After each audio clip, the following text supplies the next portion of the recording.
I want to thank you on behalf of the Academic Governing Council and the Faculty Association for attending today's Board of Trustees Candidate Forum.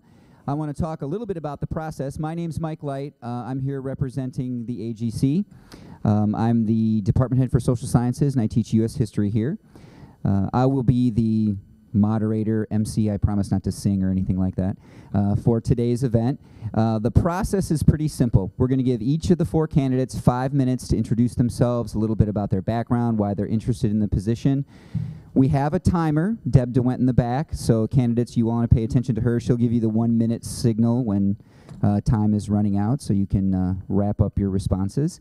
After that, we're going to ask each of the candidates to take 3 minutes to address one of 3 topics. Each of them will get a chance to address each of these 3.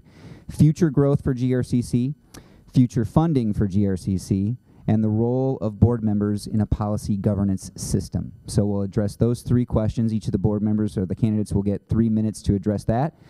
After that period is over, we'll open it up to the audience for questions. And there are a couple different ways we can do this. We have some note cards in the back if you're shy on the back table, and there's some pens back there if you'd like to grab a note card and write those out. Otherwise, we have a couple of these wireless microphones, and we'll just travel around if you raise your hand, and you can ask your question that way.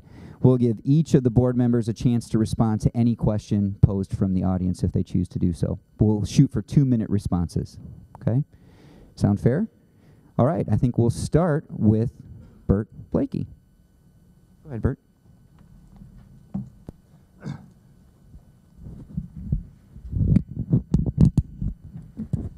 Well, good afternoon. Thank you for being here. I appreciate that, taking your time to listen to 4 middle-aged guys, a couple older than that. But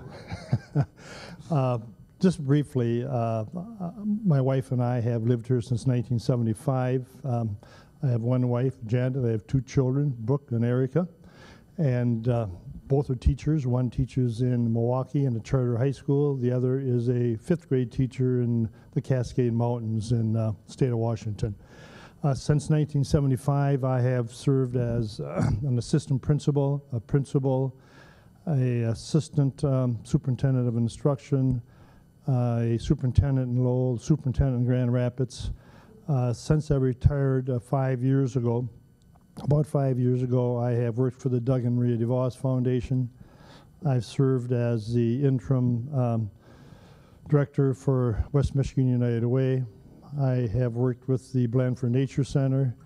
I've worked with the Kent Intermediate School District, and I'm now working in Muskegon to help them figure out how to reduce their $12 million debt.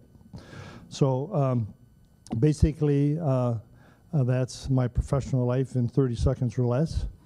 And I'm actually now concerned about other issues. I like having fun, so I'm trying to find more time to spend with my wife. We're trying to visit our kids once in a while, but now they're too busy to visit with us. There used to be a song written about that many years ago, as I recall. But that's basically it. And just briefly, I will probably address this later. I really am concerned about this school. I think it's a bedrock of the future of Grand Rapids and greater West Michigan. And I believe that it's critical to have good board members as it is to have great administrators and great staff. So it's good to be here. I'm pleased to be a candidate most of the time. And I think that the school has a great future if we work well together and make sure that we're all on the same page for kids. Thank you. Thanks, Bert. We're going to switch that microphone out really quickly. Thank you. Little battery issue.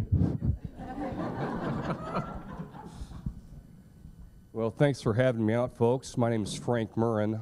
I'm a small business owner in Wyoming on the corner of 36th Street and Byron Center. We specialize in automotive repair. We do everything, I just try to tell everybody, we do everything to a car except body work. So if you have brakes, mufflers, remote car starters, windshields, detailing, we do everything to a car except body work. And I've been in business for almost 20 years. Real quick, in a couple minutes here, I always take everybody back to where I came from, and I give all the credit to my mom. And my mom and dad immigrated from Europe and arrived in the United States in 1954. And my mom and dad started a new life after World War II. My dad fought for the Germans, and my mom actually had to build warplanes for Hitler. So she's got a rich history and sacrificed her whole life. And so when they decided after the war to come to America, they said, let's go to Detroit where jobs were plentiful, and they brought their goals and their wishes and dreams and everything they wanted to do into Detroit in 1954. Well, at the young age of 47 years old, my dad passed away and left my mom widowed with 3 boys. I'm the youngest of 3 boys, and unfortunately for my mom, she still speaks broken English, and she really doesn't understand how America works. But one thing she did was instill in her boys hard work, and hard work. My mom worked tirelessly 3 jobs. She never looked for anybody for assistance. She thought she was going to raise her children on her own, and she did. And I'm very proud of my mom. My mom's still alive. She's 88 years old, and she's independent, and she lives on her own. And so I'm very proud. And well, like I said, growing up in Detroit and being the baby of the family, I grew up pretty quick. But one thing God did bless me with, and we'll talk about this a little bit later, He blessed me with the ability to play sports. Now, I'm a sports junkie, and I am so competitive. If you invited me over to play checkers at your house, I want to beat you playing checkers. I am that, geared, and that's how I'm wired. And I was able to attend university at the University of Toledo and play for the Rockets, and I was an offensive lineman, and I was a starter, and we won 2 MAC championships and played in 2 bowl games. I had the opportunity to go on to the USFL, but I decided not to. I had a great career, and I decided to start my family, and we moved up to Grand Rapids 20 years ago. I have 3 children, and my wife is a mental health counselor here in Grand Rapids, and I'm just a common kind of guy, and I'm actually uncomfortable being in a suit and tie, but out of respect, I thought I'd come down here and have a suit and tie on and just kind of tell you a little bit about me, and we'll go forward from there. I don't know how much I got because I don't want to bore you and keep on going. Oh, 2.5 minutes. Okay, great. So I'll keep on talking because you give me a mic. I love to talk, and so that's what I'm just passionate about. And GRCC is a great institution, but I tell everybody, and we'll talk a little bit about this more. But folks, we're in trouble. We're in trouble, and we are in a recession, and we need to fix it. And I don't know if you pay attention to gas pumps, but we're at $4 a gallon. I do a lot of shopping in my house because I love to cook. And if you've been in the grocery store lately, you see the price of groceries have gone through the roof. And we are living in turbulent times, and it's time that we bring business owners and business leaders into trustee roles to help navigate us through these difficult days. We got to prepare now for the future, and we got to look ahead and figure out how we're going to get out of this mess. And by working as a team together with the board and as the president, we're going to get through it. I love West Michigan. I love the values here in West Michigan, and working together, and we can accomplish anything. It's going to take some hard work, but I think we can do it. And that's why I'm coming here and offering my skill set as a business owner to help navigate us through these days. Thank you. Thanks, Frank. Can everybody see me if I stay seated? My name is Fred Sebulske. I was born in Pittsburgh, Pennsylvania. I moved to Grand Rapids as an adolescent, and I graduated from East Grand Rapids High School in 1961. I earned a bachelor's degree from Aquinas College and my MA in English from the University of Michigan. I did additional graduate study in English at the University of Pittsburgh. I began teaching at Grand Rapids Junior College in 1966, where I worked for 34 years, which probably doesn't come as a surprise to many of you, retiring in 2000. I originally taught English, both composition and literature. Before my career was over, I also taught drama, film, intro to acting, intro to theater, and then eventually every theater course that we offer. That's what happens when you are a one-man department to begin with. I did additional graduate study in theater at the University of Washington, the University of Illinois, Champaign-Urbana, and Columbia University in New York City. In 1981, I founded Actors Theater, which is in residence to this day at Grand Rapids Community College. One of the things I'm most proud of is I received the Excellence in Education Award from Grand Rapids Community College in 2000. I also received the Arts Award from the Arts Council of West Michigan and a Lifetime Achievement Award from the Grand Awards organization, which I did not take as a signal to leave and discontinue my career. I was asked, we were all asked to talk about why we're running and our philosophy of higher education. I'm running for the GRC Board of Trustees because I think it's a wonderful opportunity to give back to an institution that gave so very much to me. For 34 years, the college offered me limitless opportunities to grow professionally, personally. There remains no greater gift, and perhaps no greater challenge, than being allowed to teach. To see students arrive, sometimes with no self-confidence, even with fear of this new experience, and to see them mature into learners excited about education is amazing. When I retired in 2000 and sought out areas where I could volunteer, I found that serving on boards was fulfilling and challenging.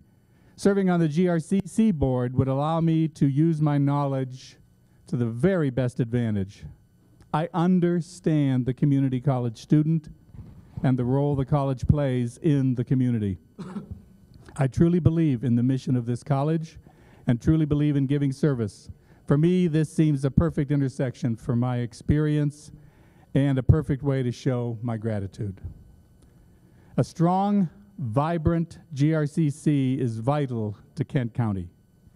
GRCC has always been a premier transfer institution, offering the first 2 years of most bachelor's degrees.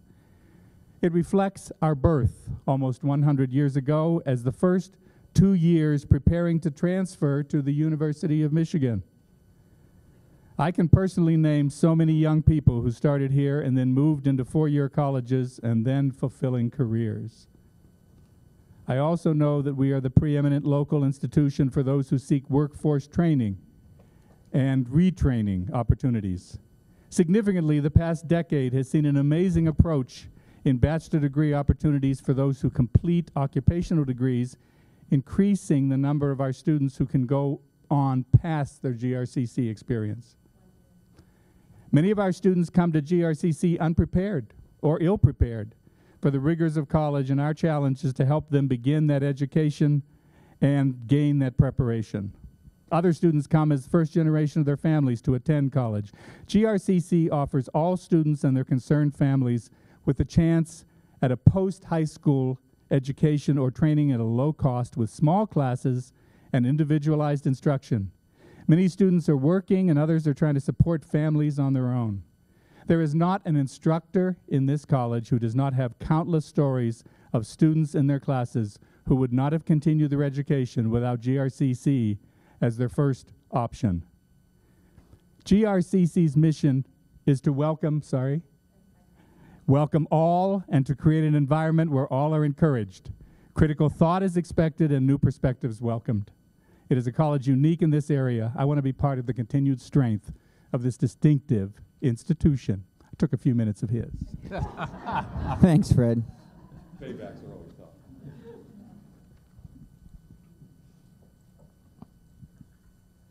How do you do? Is it working? It's working. Thank you very much. Obviously, I'm a very low-tech guy. Actually, that's because I'm a musician. I have been trained since, my legs were long enough to reach the pedals on an organ. I studied organ and graduated from Bolden Wallace Conservatory of Music with a degree in organ performance. Then later, I moved from Cleveland, where I was raised and born, to New York City, where I enrolled in the Union Theological Seminary School of Sacred Music and pursued that degree and finished it in 1967 with a major in organ performance and in choral music. I then went on, did some work at Eastman School of Music, found that a little bit confining, went back to Union Theological Seminary, did all the work on a Doctor of Sacred Music degree there until the school found itself going through great financial stress and had to close the doors of the music school. I had all my coursework done, 2 recitals and a scholarly paper. I moved to Grand Rapids to a little place up on a 2-lane road called Grand Rapids Baptist College. You'd know that as Cornerstone University now. And taught there, started my career there, and then finally started my doctorate all over again at Michigan State University, this time in music composition. So I'm an organist, conductor, and a composer. It's been a wonderful, fulfilling career here. I would echo what my colleague, Mr. Sebulske, says about the joy, the great reward of shaping intellects and minds, and the excitement of seeing people say, I get it, I can do it. That is electrifying. It's been a career of great joy and great reward. My professional experience has been one not only of education in front of the classroom. Those of you that, did you get our little resumes around? I wrote a little something on critical thinking and this sort of thing that perhaps you've seen. But one of the great joys is seeing students all of a sudden get it, just like that, and have the skill sets come together where they're able not only to do things, but to think. I've been active as a choral musician. I founded and directed the Evangelical Choral Society here in town, a 100-voice choir, sings with full orchestra, raised all the funds and did all the administration. A lot of work. In addition to teaching full-time, on top of that, I have been a divisional chairman at Cornerstone for most of my years there. So I hope that I could come to this job with the intimate working knowledge of what goes on in an institution of higher education. Because there are some very specific things. I've been involved not only in teaching, and I know what you go through, faculty. It's not an easy job. You work hard, and you can just burn out doing that, can't you? I understand. But at the same time, I understand the realities of administration. You have to be evaluated. You have to sit on committees. It's endless. But I would hope that I might be able to bring to this the ability to sort of wear 2 hats in looking at things, to see that the necessities of administration, the demands of teaching, do they conflict sometime? Do they bump each other once in a while? Sure. But I would like to be able to contribute in that way with understanding, experience, and sympathy. That's one reason I want to do this. The other reason is that I have 2 grandsons that are going to be attending here probably in, well, sooner than I'd like to think. Okay. GRCC is just the crown jewel of schools of its sort. The things that go on here, the product that you produce, the students I've seen transferred up to Cornerstone, well prepared, and I'm sure this reflects the entire operation here. But I'd like to see this continue. We're going to face tough times. But what must be done? What needs to be preserved to keep the integrity of the quality of teaching that you're doing? Faculty is the delivery system of education. That cannot be compromised. The job that you do is the delivery system. So I thank you for this opportunity and wish you all well as the year is going to be wrapping up for you pretty quickly. Thank you. Thank you, Richard. We're going to freely encourage the candidates to be comfortable and remain seated as we move forward. You don't have to continue to stand. We'd like each of the candidates to take up to 3 minutes to respond to one of the 3 prompts that they were given prior to their arrival. And the first one, and we'll start with Burt, again, is future growth for GRCC. Your thoughts on that? Well, several issues come to mind when you talk about growth, and one is quality, the other is sustainability, and probably a third one for me would be trust. And let me explain that briefly. Growth for growth's sake is not going to work anymore. We've gone through that, and it just doesn't work. On the other hand, You want to be as big as we possibly can be because we have a lot of children out there, young adults out there who need the service of this organization. So the real trick is, how do you build sustainable growth over time with quality that does not shrink? That is very difficult to do. It's particularly difficult in today's world because it's been alluded to more than once that we are in a transformational time. Transformational times are going to demand transformational solutions. All the solutions are not necessarily going to be pretty or be welcomed by everybody. But there are going to have to be some very, very difficult decisions made by this board, I would say in the near future, that can guarantee the long-term, not survival, but the long-term development of the quality of this system and sustainability of this system over time. I would suspect that this is probably one of the more difficult times that this college has faced in a long, long time. Excuse me.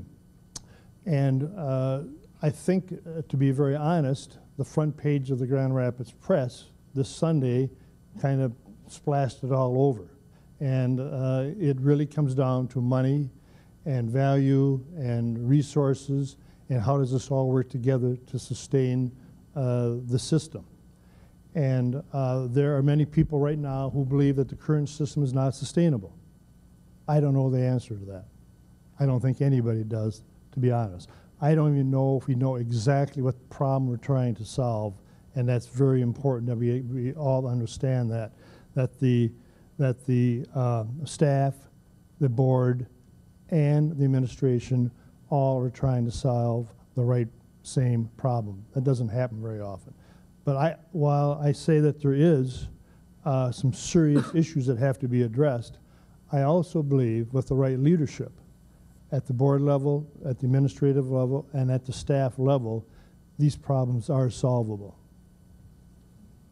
Any problem is solvable if all parties have one thing in mind, and that is what is in the best long-term interest of the institution and the kids attending the institution.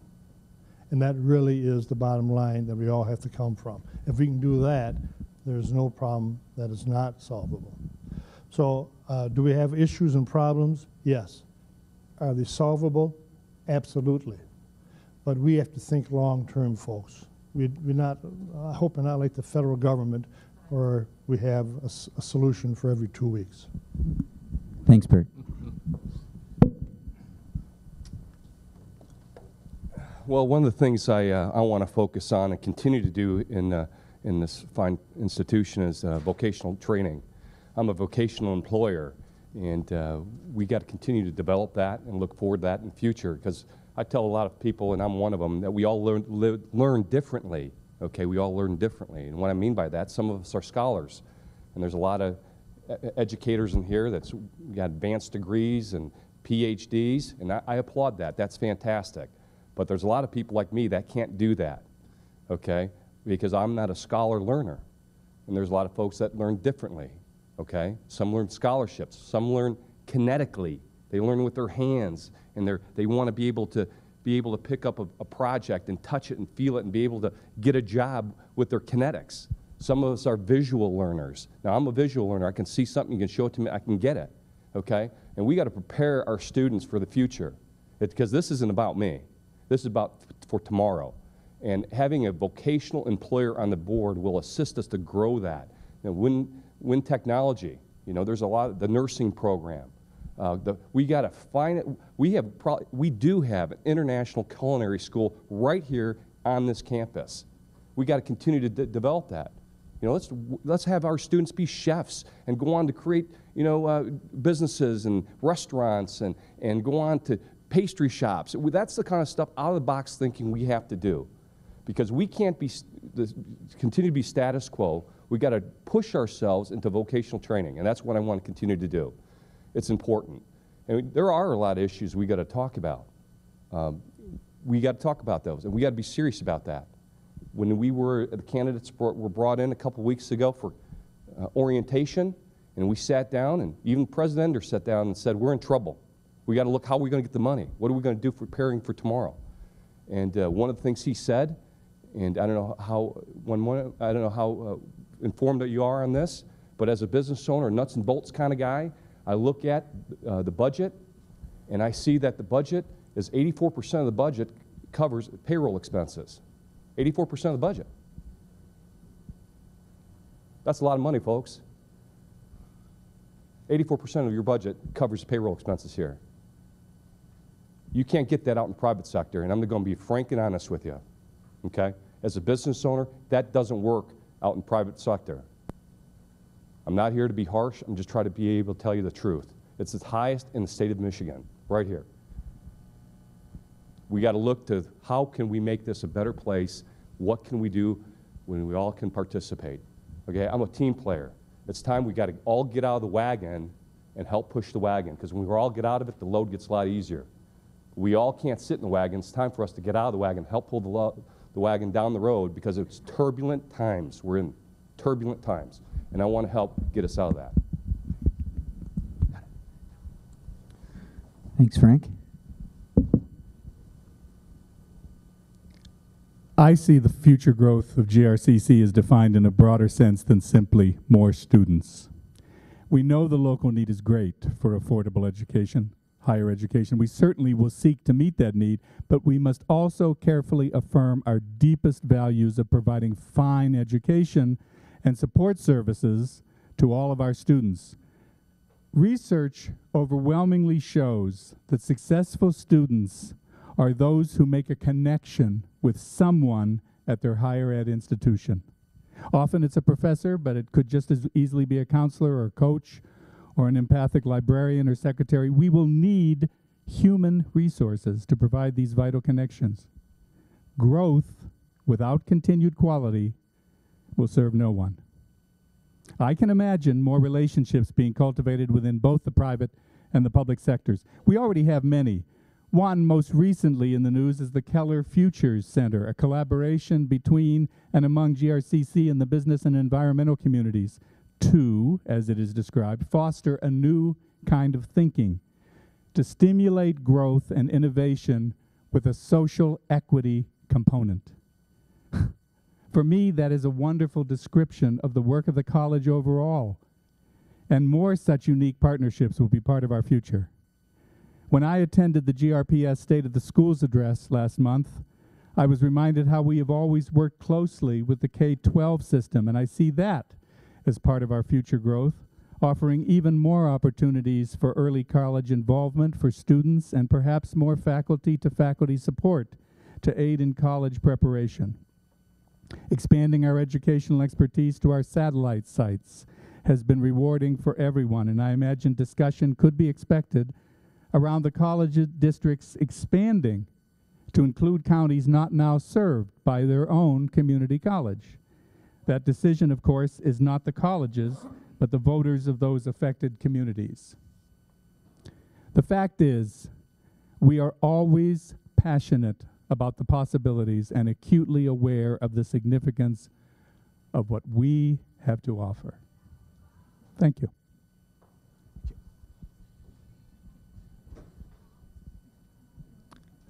Thank you, Fred. Dr. Blakey, I applaud your statement about quality and sustainability. Thank you. Frank, I'm a nuts and bolts guy too. Either I hit a wrong note or a right note when I play. So I see things from a sort of practical way, I guess. What is education? You that deliver it, what do you deliver? I think that you deliver, when you think about it, you deliver specific specialized knowledge and specific measurable skills. Do you not? Okay, if you teach English, what do you deliver? English grammar. If you teach mathematics, okay, we could list them on. Even in the areas of higher critical thinking. Is not higher critical thinking if you will, a fusion and summary and working out of these basic skills? Well, that's my position on education, that we who deliver education ultimately take specific skills and sets of knowledge, build them upon one another, to make, for instance, train a diesel mechanic. You have to know certain things. You have to know how to do certain things. Okay? If you're going to think logically, you need to know definitions of words. You need to know mathematically how to put them together logically. My point is that there seemed to be, in my way of thinking as an educator, a non-negotiable element here that, that we need to, when the hard times come, and they will, and things are going to be put, certainly, under scrutiny, what are the things that are absolutely necessary for education to go on? Do you realize that over 81% of the people that applied here in 2 years ago, applied for specific things that they wanted to know how to do? That's remarkable. And look at the quality of your graduates. You know what that shows? That that's exactly the kind of teaching you're doing. That can't stop. And I think when things are evaluated, it has to be through the prism of what is vital to keep that kind of instruction going on, what's good and what's desirable, but maybe not absolutely necessary, and then what might be less necessary. I will not sit here and suggest specific steps, but say that foundational is looking at all things as is going to have to be done through the grid of what is instruction, what is teaching and preparation. Thanks, Richard. The second topic for the candidates is to discuss future funding. Bert? Well, that might be a problem. Well, as close as I can figure, there's 3 major pockets of funding that this educational institution receives. One is from the state funding, and how many of you really feel comfortable about that level of funding. That's one problem. The second funding bucket is student tuition, and you can raise student tuition, but you have a huge balance problem, because one of the real, I think, charges of this university, of college, is to make sure you don't price kids out of an education. Particularly when this school is one of the great social levelers in this community for black and brown kids and kids who are of poverty. So you've got really a tough situation there. And then your third bucket is the ballot box. Well, that ain't very good either. So you've got 3 buckets of revenue. There's probably a little more, and you get grants and things like that. But fundamentally, that's our issue. And so I would define the problem as saying you have 3 buckets of revenue. All of them are shaky. That's a problem. So then the question is, how do you resolve that problem in a fair way to create that sustainable, high-quality organization of the future that we all want to have? That is a very, very difficult question. I think that is the problem, and I don't pretend to have all the answers. But I like to know at least the problem. But I think there are solutions out there. There really are. And I think there are people who actually have gone through this before us. We don't have to try to solve this in a vacuum. We ought to be looking at all the other possibilities that are out there, all the different options out there, and create as much information and data as we possibly can. We can't solve this problem from an emotional level. This is a data-driven logic model that needs to be put in place for us to take this institution and not just maintain the level of quality, but indeed grow the level of quality. To take this institution from a very good institution to a great institution. And how do you do that with limited resources, limited buckets of resources? How do you do that? That's really the fundamental problem that faces us.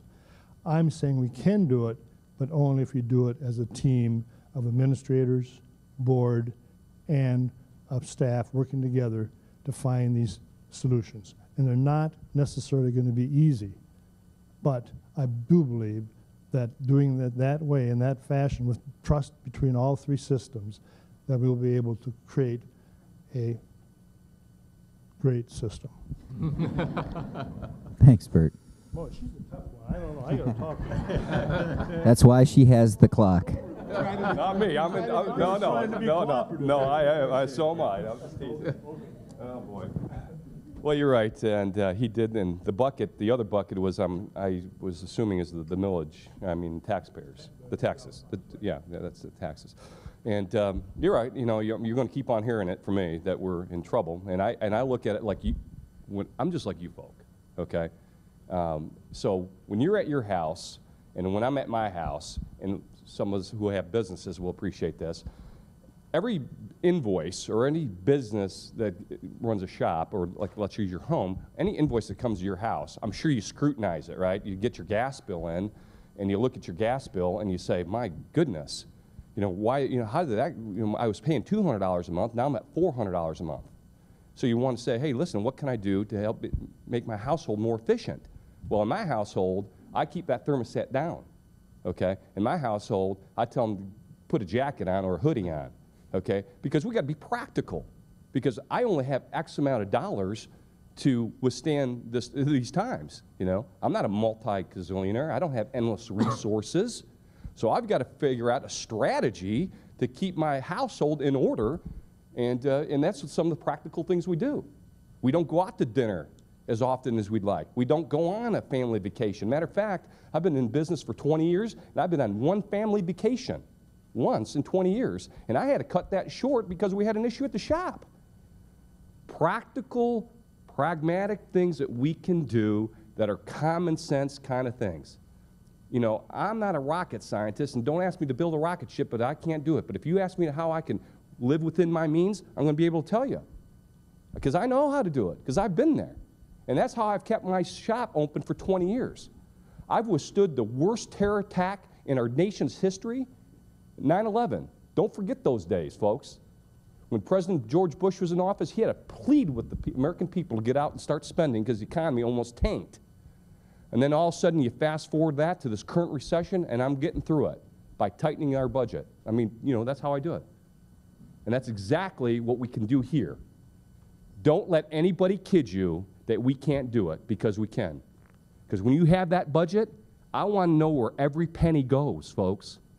I want to know everything. I want to know the cost of the light bulbs down to janitorial supplies. Because I think that's what a trustee needs to do. There's a trust between me and the taxpayers in this community and the students. Because I want to keep a student's tuition low so they can not be burdened with debt when they graduate from college. We need to keep tuition affordable. And I'm going to make sure that this place tightens down and looks at every dollar, because that's what you deserve. And it's time we start looking at it. And I want to do that and help with my skill set, because, again, we're working together for the betterment of this community, and it takes participation not from a few, but from all. Thank you. Fred?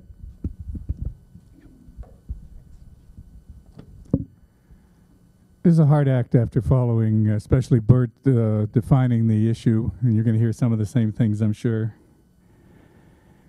But I've always loved the quote, and I don't know who said it, but the quote is, "Don't tell me what you value. Show me your budget and I will tell you what you value." We value our students by encouraging them in their capacity and desire to learn.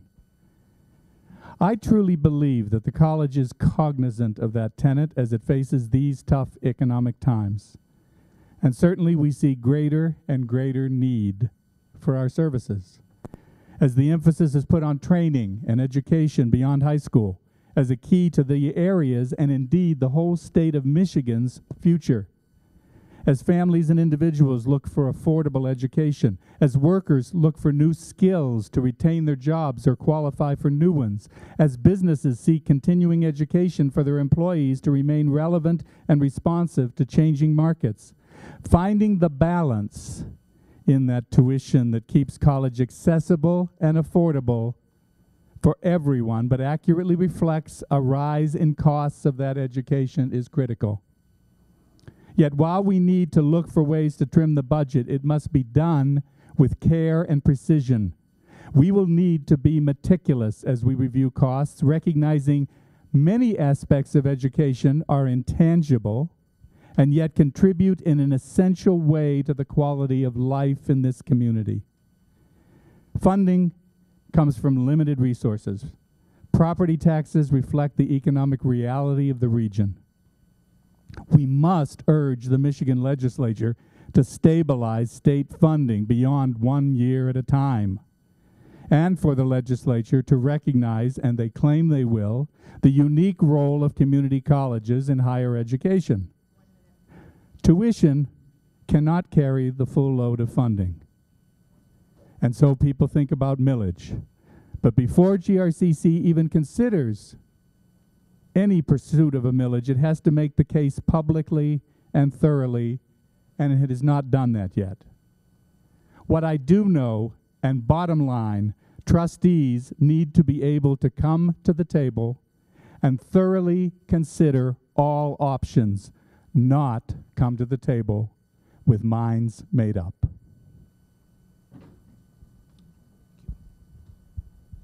Thank you. Future funding. That almost sounds like an oxymoron now, doesn't it? What future funding? I suggest that we not look at future funding with a tint of rose color in our glasses. We're looking at, as you well know, and it's been well described here, shrinking revenue pools all over, whether it be from the state or whether it be property values that generate taxes.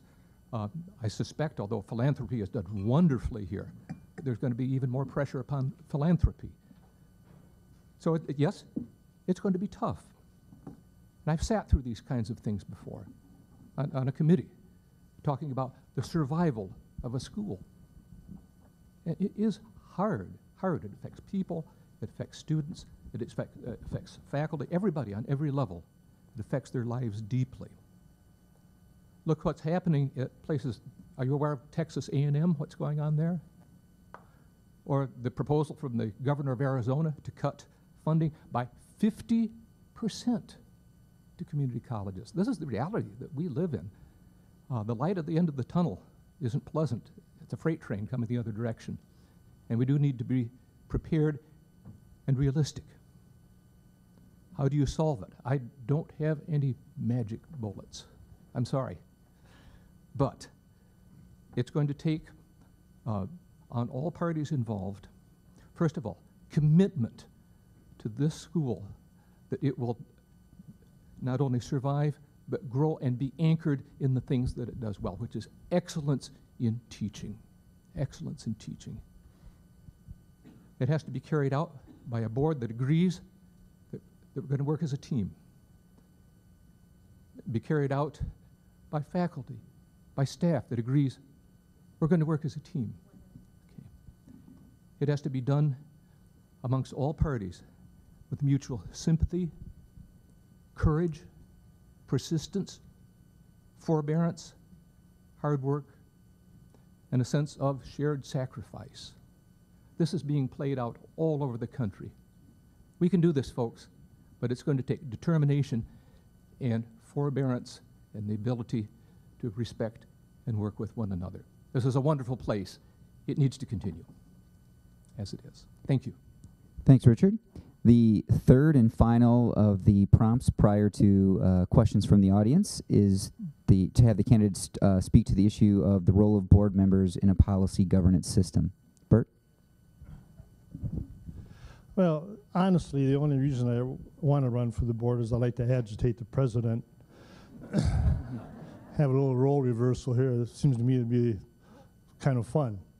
You know, it's pretty simple, a role of a board. I mean, there's probably 4 or 5 critical pieces. Number one, you have a fiduciary responsibility, which may be the major responsibility.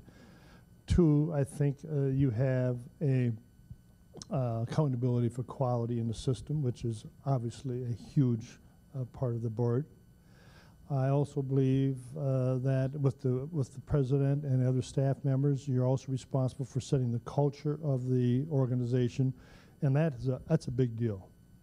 You can solve any problems in a culture of mutual trust and respect and working together. You can't solve any right if you don't have that. So I think that's a really a big deal.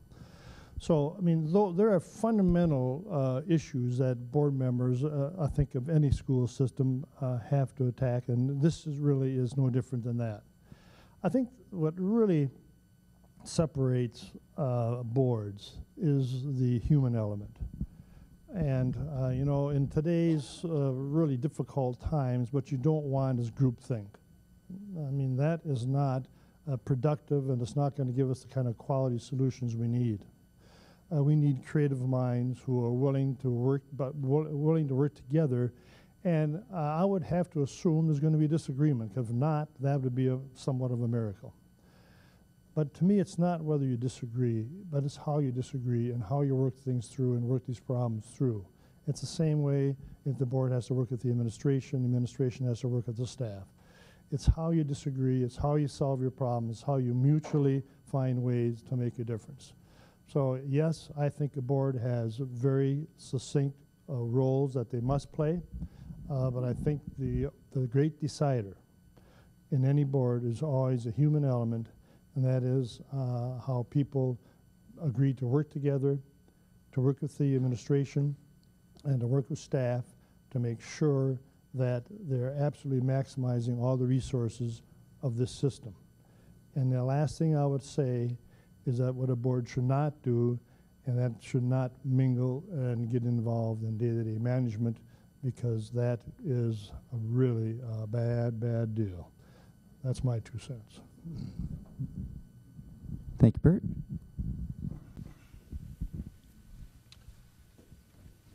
Well, again, a metaphor kind of guy, being a college football player, you come alongside as a trustee and you just support the president.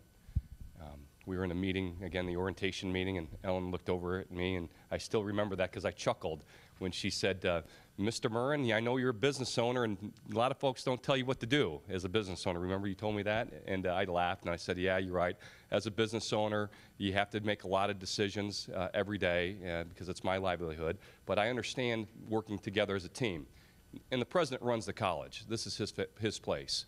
And he has great support staff, and he currently does, great trustees that come alongside of him and help him navigate, give him instruction, give him ideas. And it's all about working together. It's a team game. Like I said, when I played college football, I was an offensive lineman. An offensive lineman, if you know anything about linemen, we never get any of the credit. And I understand that. And we call it, you know, we're out in the trenches.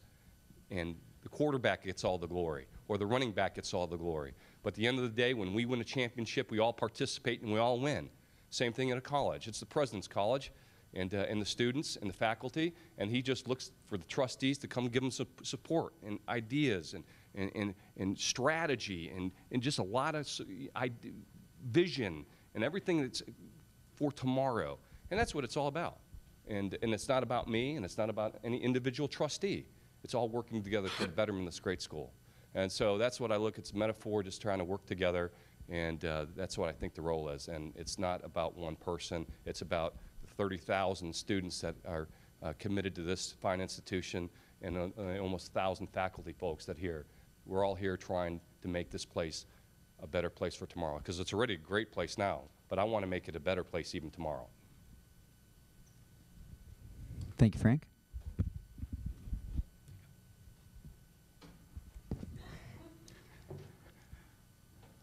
Well, I have been, since I heard the term policy governance, I have been reading up on it. And so this is what I understand. The policy governance model requires a board that establishes the mission, the values and ends that the college adopts, and then measures the work of the president and his administration, faculty, and staff against those benchmarks. It's the role of the president and the college personnel to implement those benchmarks and for their work to be judged against those benchmarks by the board. As Bert said, the board does not micromanage by involving themselves directly in the decision-making of the president and college personnel. They set the parameters, they clearly define the values and ends, and then they evaluate the performance of the president and the entire college based on how those values and ends are being implemented. This, as I understand it, has been the policy of the board for many years and has proven an effective method of governance that protects the board and the college from the board having to involve itself in the day-to-day operations. It also best uses the expertise of both the board and the college staff. That's what I've learned. Thanks, Fred. Thank you. Yes. I read the book too. There's a whole book on this. It's a very good one as well. Professor Sebulske has very articulately outlined the essentials of the program, so I simply won't rehash them again. I would add to that one of the great advantages, of course, of this model of governance is not only is the board meddlesome in the day-to-day things like what color you are marking incorrect answers are in your papers, but the board is not a rubber stamp either. Okay, there's a good balance in this model of governance between the rubber stamp that says, oh, you know, whatever the chief says, we're going to prove it, and on the other hand, just getting so involved in day-to-day things that they don't have a prayer of being functional. One thing that strikes me is a word in the reading about this is linkage. Linkage, it means lines of communication, lines of, if you will, conversation, idea exchange between different elements within the institution, and as well between the board and the community. I think this is very, very important. You realize, of course, that the election is, if you will, the ultimate linkage between community and the college, right, where people make the decision. However, there is in the writing on this and in the descriptions published online from the college here, statements about linkage where linkage by recommendation of the president can occur between board and other members, rather other facets of the institution.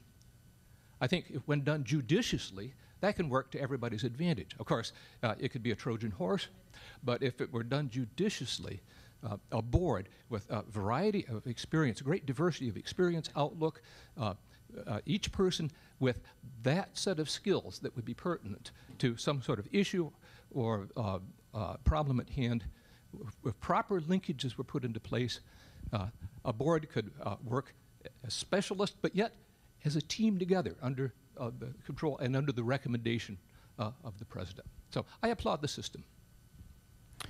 Thank you, Richard.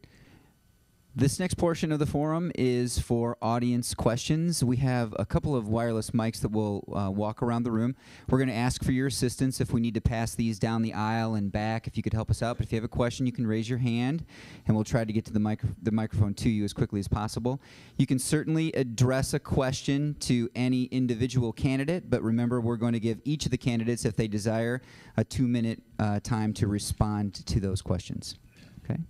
Thank you. My name is Eric Williams. I've been at the college about 5 years. Would you please give us a definition, your personal definition of diversity? And then from your professional experience, your background, some idea of your previous engagement with and commitment to diversity.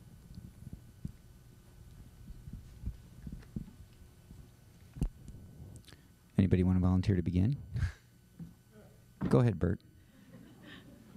We seem to have a routine here anyhow. So. That's right. Well, we need to talk about that. We should have started the other way. Can you use the microphone for me? Grab it. Thank you. Well, I have it kind of an evolving. I think you all have definition of diversity.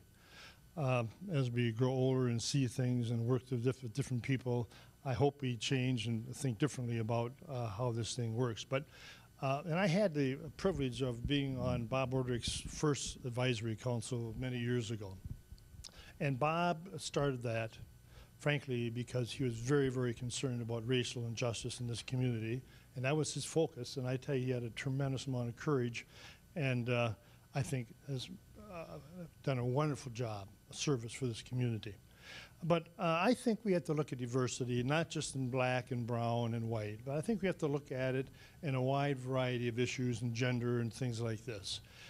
We have to, I believe, become more cognizant of everybody's value in this society, not judgmental, and try to figure out ways where this thing is going to work for everybody. Because if we leave people behind, whether economically or socially, it really belittles all of us, and we all become smaller because of that.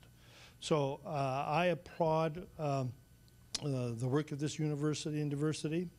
I don't believe necessarily that they do everything right, but you know, nobody asked me yet, but I'll be happy to tell you what I think at some time or another, whether I get elected or not.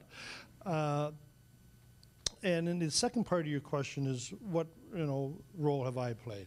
And frankly, that's why I went to Grand Rapids Public Schools, because I felt the black and brown kids in this community were getting the short end of the stick. And that's the only reason. And I hope that in that 4 years there, that I made a contribution to them increasing their ability to be successful in this community. Thank you, Bert.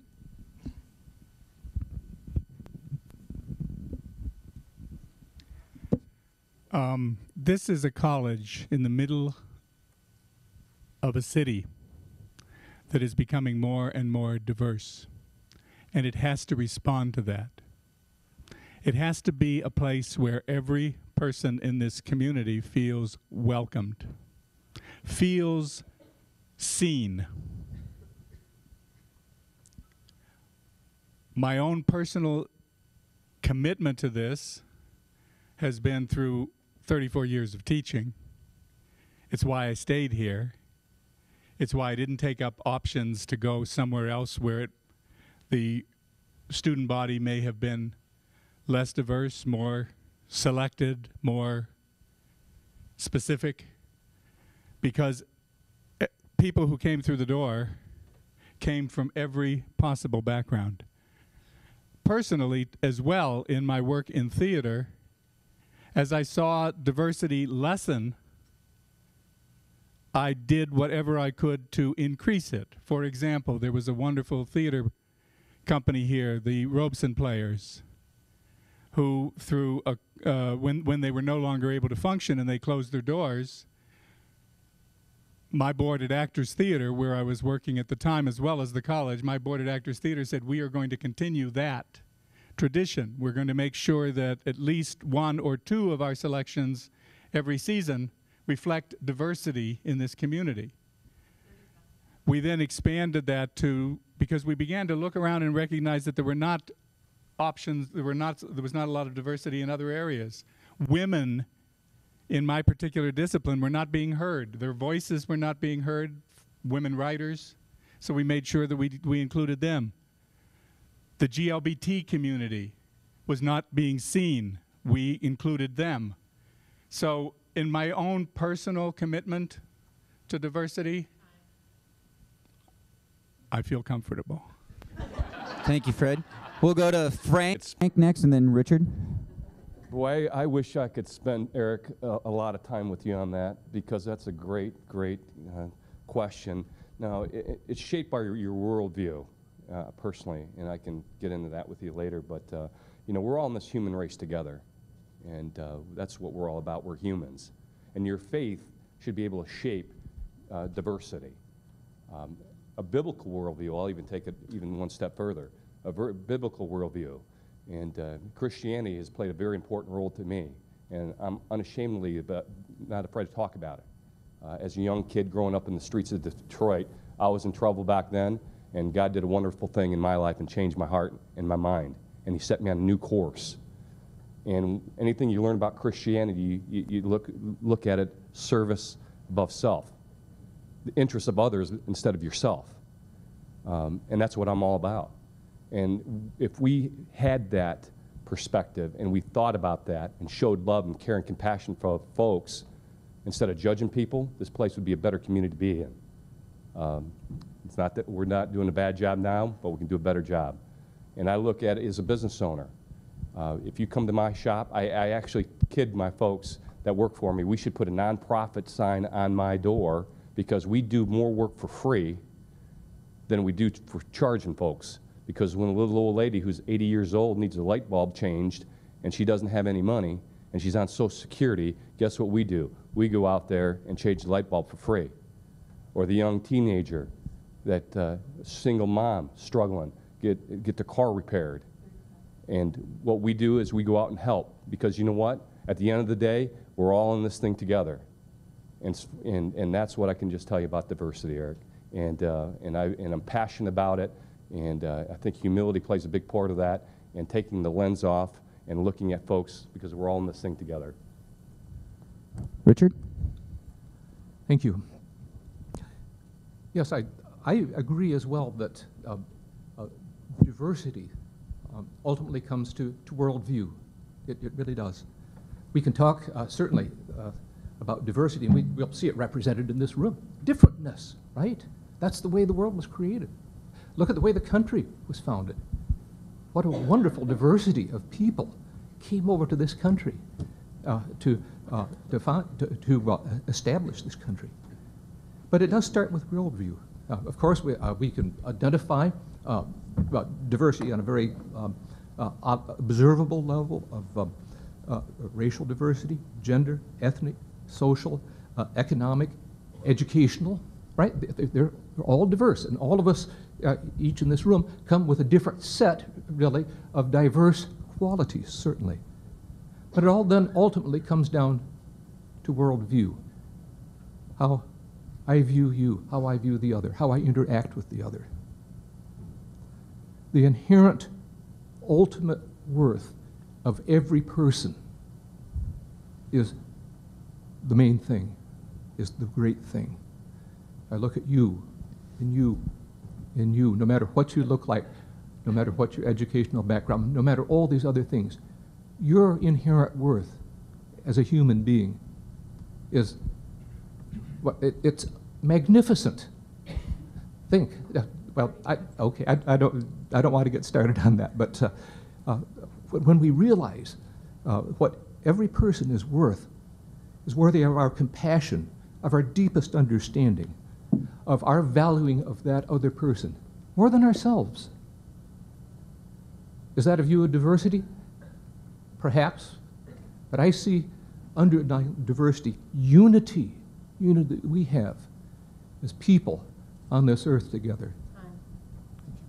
Thank you, Richard. We have a question on a note card from an audience member. This is addressed to all the board members. The question is, are you running for this position because you respect GRCC or because you want to fundamentally change it?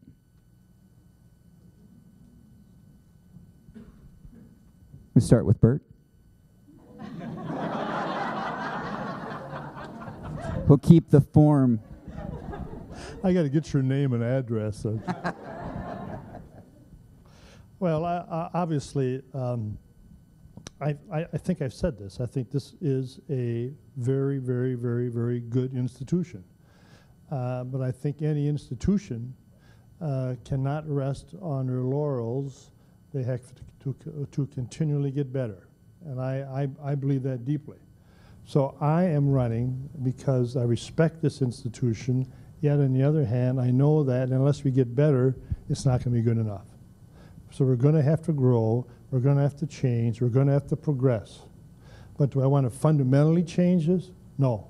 I believe in some ways we may have to do fundamental change, but the basics are here. This is a great school for kids and young adults. I understand the average age is 25. So they're not kids anymore. Unless you're 67 like me, then everybody's a kid. But no, it's really, I guess, wrapped up in that kind of quaint, dumb book, in a way, Good to Great. And I think that's kind of what we're all about. How do we get better?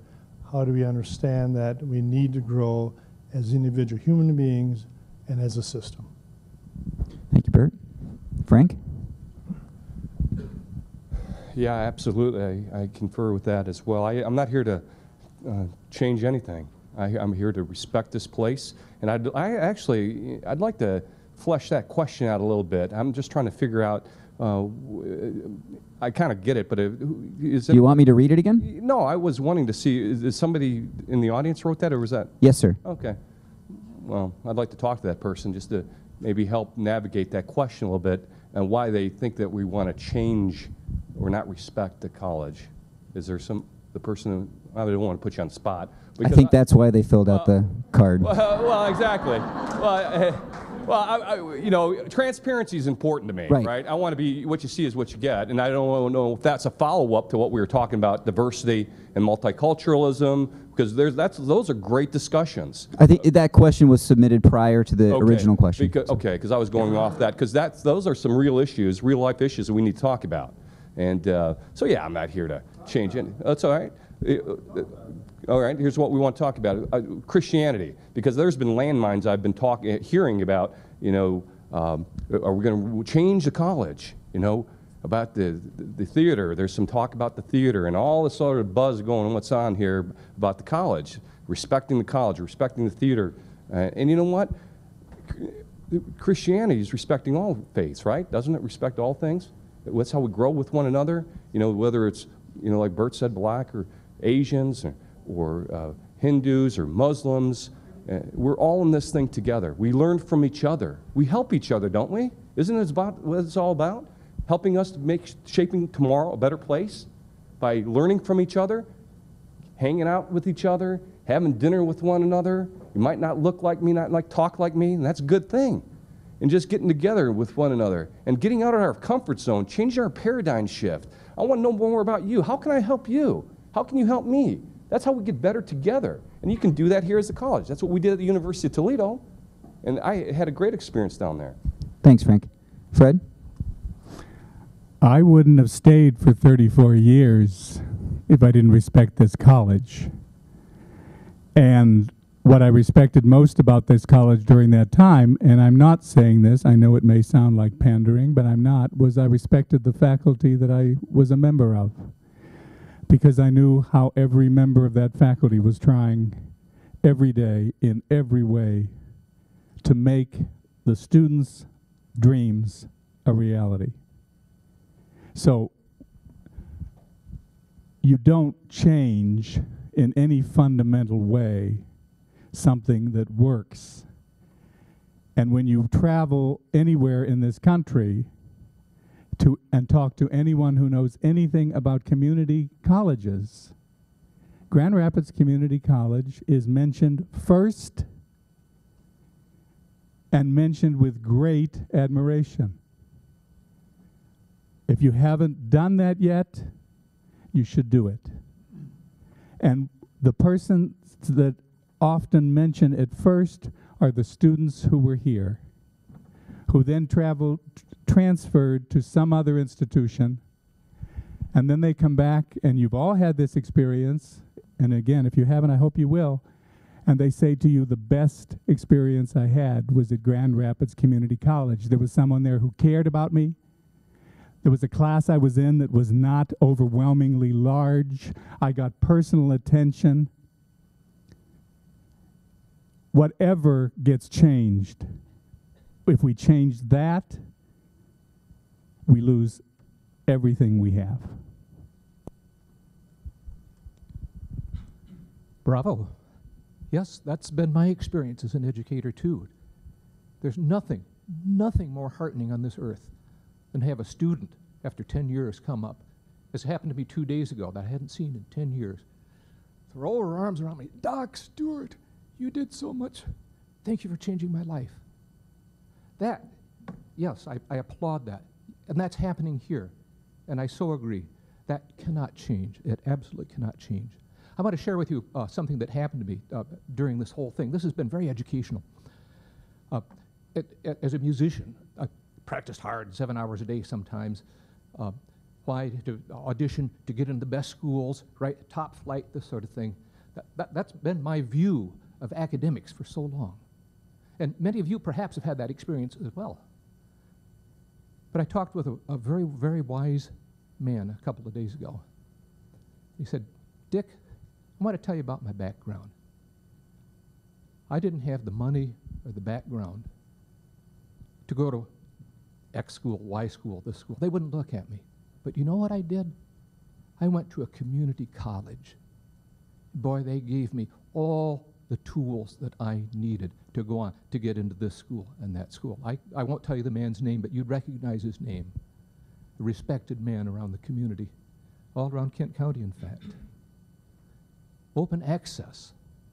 That's a great thing. That's a great thing. To make sure that there's the opportunity for those people, such as this wonderful gentleman, to build, to learn, and to go on. And does that pay off in the community? You bet it does. Thank you. Thank you. We have another question over here. Yes, this is for Dr. Stewart. I was looking at your website, and it said under the social responsibility section something about the college not endorsing controversial issues. Now, when I hear the word controversial issues, to me that kind of brings up an idea of censorship. You did kind of fill that out a little bit, saying that the teachers have a private right to express their own beliefs and everything. But what worries me about that is you never really define what's controversial. I think in a common sense we can maybe agree on something, but let's take the theory of evolution. For people that think it's controversial is just because they don't know the science behind it or science in generally, and I'm scared that we'll dumb down the education that this institution has given me. So what is controversial? How do you define it? How do you objectively measure it? And how has the school overstepped their bounds? Because it seems like you were implying that the school has. Well, is this on? Okay. I guess the fundamental thing that I think about is that there is in some areas, as I talk and listen to people, not just with this school, but in other schools and in education as well, controversy out in the public about what things should be done. What things, excuse me, okay, you talk about evolution. And I guess I can infer from what you say that, that science comes down absolutely on the side of evolution. I know some very fine scientists with advanced degrees that would disagree with that. Is that a controversy? It's a difference of opinion. Yeah.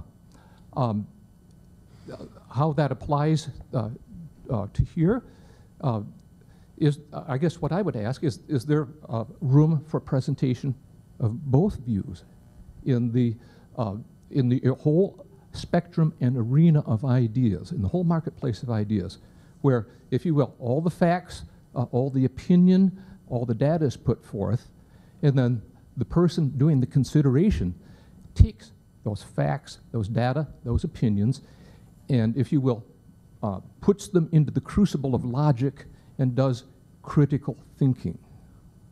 Okay? Yes, there are great differences of opinion on many things, and we could even call them controversies. But I think at an educational institution, people need to be taught how to think critically about them by presentation and availability of all sides of the argument. Thank you. Would any of the other candidates like to respond to that question? You may if you'd like, otherwise we can move on. No? That was kind of a multifaceted question. I'll take a shot. Okay, Bert, feel free. 2 minutes. It feels good not to go first. Can someone pass him the microphone?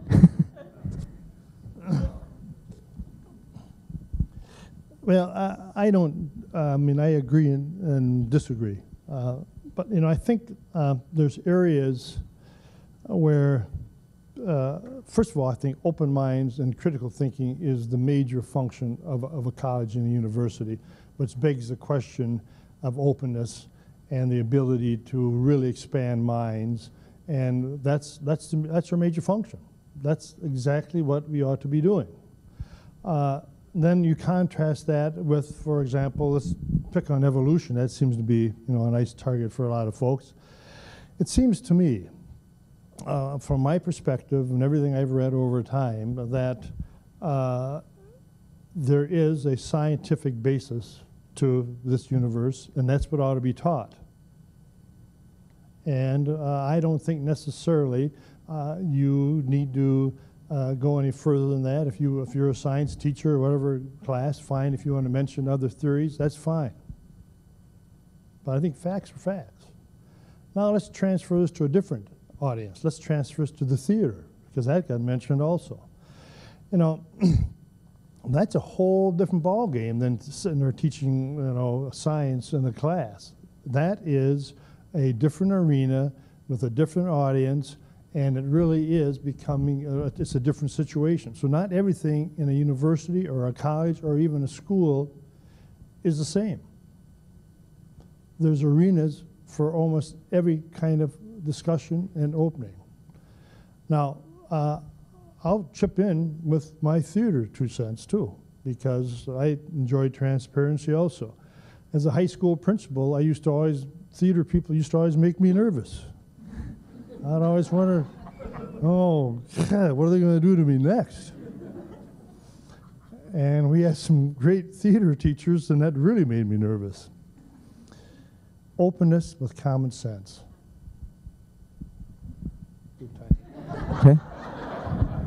Now they've all decided. All right. Go ahead, Frank. I was going to take that question on anyhow. All right, go ahead. And, you know, that's how we shape our minds as young people, right? I mean, I'm a young 48 years old, okay? But I certainly know a lot more now than I did when I was 18 or 19. You know, it's a progressive revelation, if you call it, or progressive learning, however you want to parse it.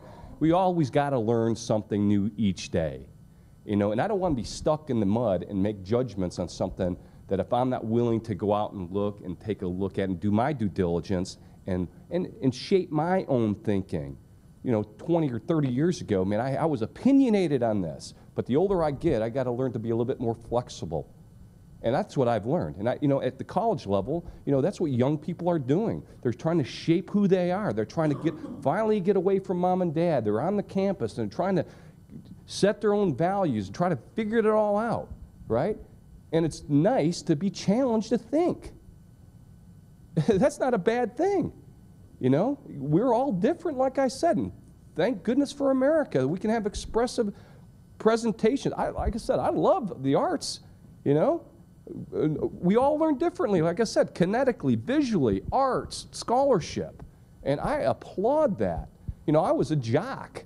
You know, I got marginalized in high school, and they were, you know, we called them the burnouts, and we called them the scholars back then, but you know what, we were all together. We're all friends, and we all learned from each other. I used to, you know, they didn't want to hang out with the jocks until they found out I was a pretty nice guy. You know, and so that's what maybe to help answer your question, you know, we've got to shape our thinking and working together and challenge ourselves. Because I don't know all the answers, but I'm willing to learn because I want to continue to get better myself. Okay, thanks, Frank. Fred?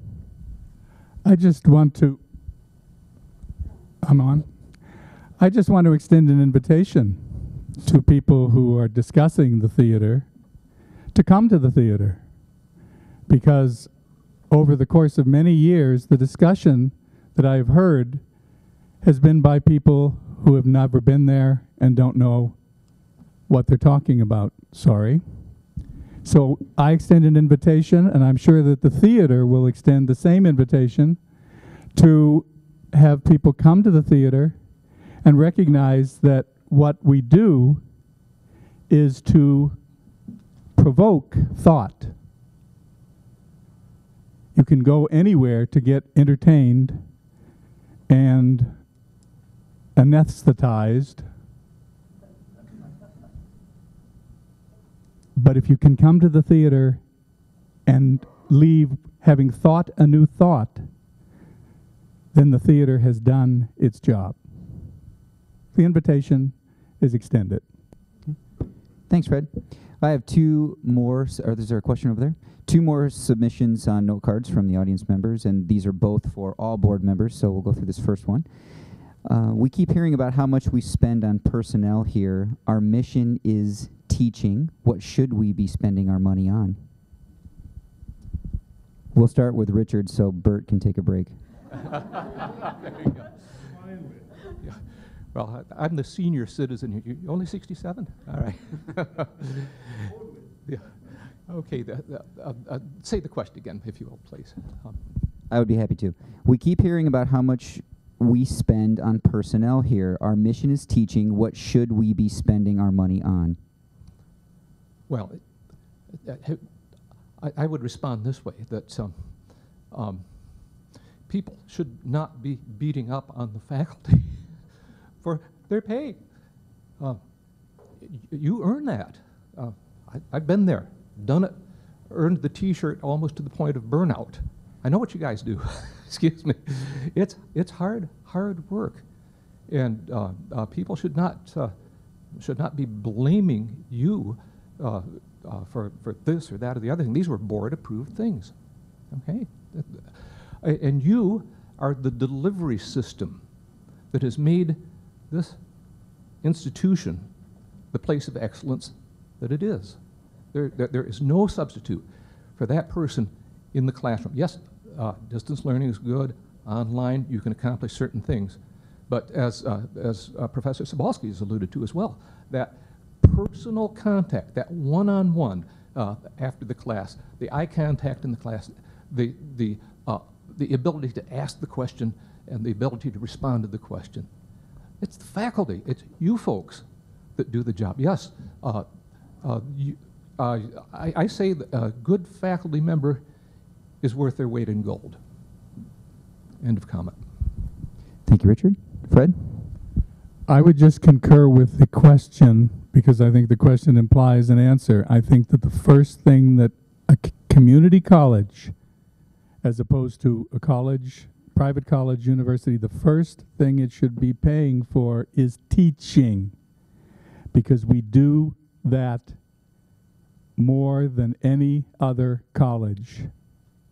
We teach more hours normally.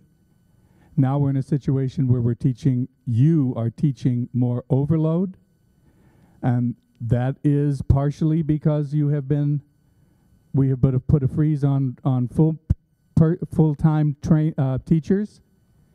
So a lot of people are taking up the slack and saying, if that class is going to be taught, and I can't go out into the community and find someone who is qualified to teach it, you know, there aren't a lot of people sitting around with the ability to teach, sitting around waiting until August 30th to pick up a part-time job. So for quality, for all of that, you have been put in a situation where you are teaching more. That has to be part of the discussion when you come together for negotiations. I recognize that. And we should be spending our money on teaching, because that's what we do. Thanks, Fred. Frank? Well, I agree, you know, and I'm not anti-teacher, and I hope I'm not coming across being an anti-teacher, but, you know, folks, we've got to do something different. You know, when I told you 84%, just check me out. That's what President Ender said. 84% of this budget covers payroll, right? And, you know, I'm not anti-teacher, but we're in a recession.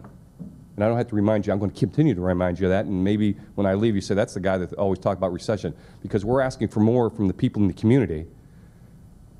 Loss of jobs. People are getting 2 or 3 jobs to keep their households together. Single mothers. It's tough out there. And I just say we all need to work together. We all need to figure out a way to do that. And there are going to have to be some concessions at every level. Because what are we going to do? We're going to draw a line in the sand and say, I'm not willing to budge? Or we're going to say, hey, listen, what can I do, and what can I do to help make this place through this time, maybe 3 or 4 years down the road? But if we draw a line in the sand and say, hey, I'm not willing to do anything, we're in trouble. Because the folks out there, we're taxed to death. It's not sustainable. And I will tell you, man, inflation's going through the roof. Like I told you earlier, gas prices, utility costs, everything is going up and up and up and up. And we just got to think through it a little bit and find out how efficient can we be. What can we do to be efficient? And that's all I'm asking. And so when I walk away here, I want you to understand that. That budget, does it make sense where we can look at every line item? Absolutely. Why can't it be a line item budget where we look at every dollar? You folks deserve it, and the people out in Kent County deserve it, and the students deserve it. Because I don't want to strap any student to have their tuition go up until we look at every penny. I think the students deserve that, and the taxpayers deserve that, and it's a team game.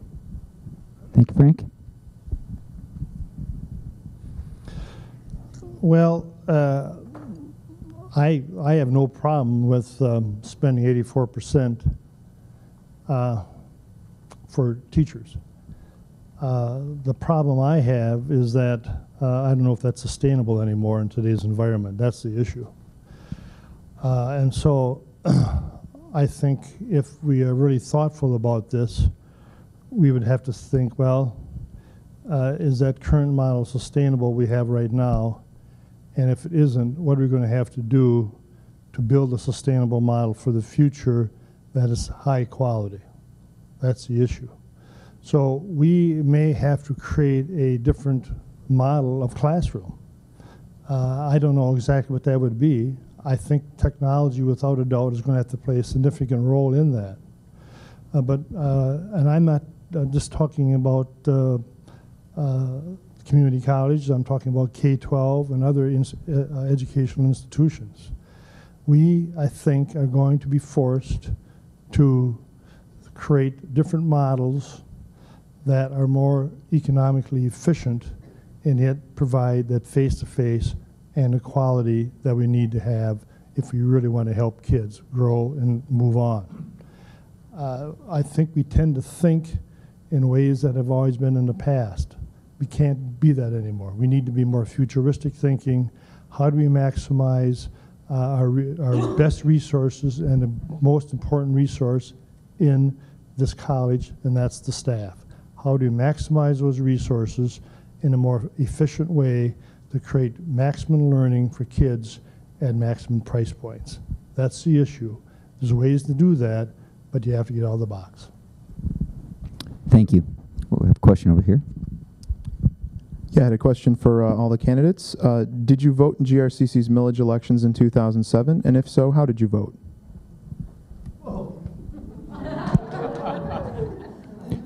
Go ahead, Fred. We'll start with Fred and work our way around. I vote in every election. I think if I've never missed an election, I love voting. I'm sorry, I do. And in every millage election, I vote to support it because I recognize that it is what supports the community. You cannot have good schools and not support them. So I know what, I mean, go and check if somebody wants to, but I know I supported it and I know I voted. Thanks. Richard? I have never missed an election since I've been eligible to vote. No applause? No. I have voted on all the millage elections, and I voted against them because my kids were in private school. And I was living on the edge, and the salary that I was making was, well, not enviable. And so I said, you know, I really can't afford this. I'm going to have to invest the few dollars that I have into my kids, into the place that they are. And that's the reason. Frank, go ahead. Yeah, I voted and I supported the millage, and I send my kids to private education as well. But I felt that, you know, God had blessed me as a business owner, and I was able to do that. But I did support the community, and so I'm getting personal, but it's on the line. I'll let you know that. And well, we can come back and maybe include some closing comments. But I just wanted to say yes, I did. Okay, thanks, Frank. Bert. Well, this is a tester for me. I don't recall ever voting no against any tax issue in this county since 1975 for transit or in schools and so forth and so on. But I'm sitting here going, God, did I vote in 2007? I think I did, but I hate to have somebody go back and check because I don't know. I'm pretty sure I did. So if I voted yes. Okay, we have. By the way, go ahead.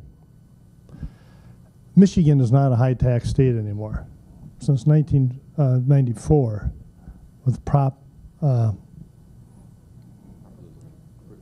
Proposal A, senior moment, it really has dwindled drastically. And now we're about in the middle of the pack in this country.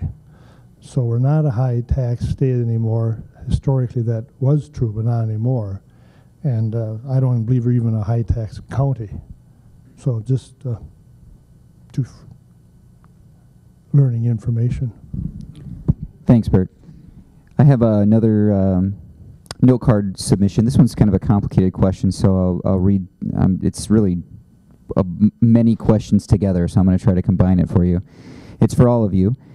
Do you believe that students should be expected to read stories or watch films in college classrooms that may be outside of their traditional experiences, worldviews, or perhaps even cover material that they might find offensive? And should the college or faculty members be expected to accommodate those feelings? Go ahead, Fred. Push it up. When the green light comes on, then you can go. I think that you've got several things in that question. Should students be asked to read things or confront things that are outside their experience? Absolutely. That's what college is for. Should students be asked to confront something that they may have a objection to? I think most faculty, when I taught, and I know others, have options available for those specific moments. But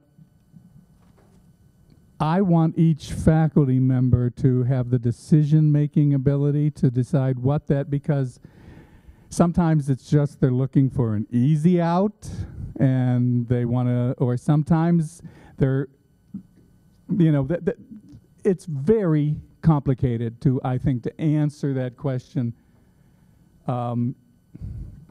easily. But we are in the business of introducing them to things that they don't already understand. And if not understanding is allowed to continue, then we have failed as educators. But if a student were to come and say, because of my religious beliefs, I'm not able to, I would like to have a conversation and say, explain to me how your religious beliefs factor in. And then, all right, here's an option that satisfies the requirements that I need for the class, but that will accommodate your difficulties or your reservations. So, I mean, it's complicated, but it is doable. But it's, again, we're talking about a relationship between a faculty member and a student, understanding where the student is coming from, understanding for this. Thanks, Fred. Continued at a later date. Yeah. Go ahead, Frank. You know, that's great because, you know, teacher, learner, okay? College football days, again, you're going to get tired of me saying that. But, you know, some of my greatest role models were my coaches, right? They taught me the game.